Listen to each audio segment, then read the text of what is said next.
இன்றே டவுன்லோட் செய்து உங்கள் ஃபேவரட் ஷோக்களை என்ஜாய் பண்ணுங்க. ஐயா, என் புள்ள வந்து எல்லாத்தையும் சரி பண்ணிடுவான். தயவு செஞ்சு இப்ப எங்க எல்லாரையும் வீட்டுக்குள்ள போக விடுங்க. ஐயா, ஊரே நின்னு வேடிக்கை பார்த்துக்கிட்டு இருக்கு. ப்ளீஸ் நீங்க தான் கொஞ்சம் தயவு பண்ணி. ஆல்ரெடி டைம் கொடுத்துட்டோம். சோ இனிமே நாங்க எதுவும் செய்ய முடியாது. நீங்க எதுவா இருந்தாலும் பேங்க்ல வந்து பேசிக்கோங்க. வாங்க நம்ம போலாம். சார் ஒரு நிமிஷம்.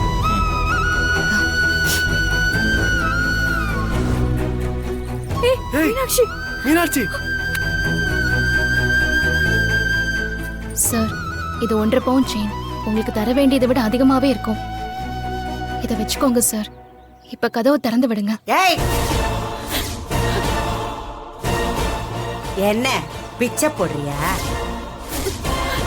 நீ கொடுத்து என் வீட்டு கடன் அடையணுமா? இனிமே இதான் என் அக்காவோட வீடு. அவ இங்கதான் வாழ போறா. நான் அவளுக்காக கொடுக்கறேன்.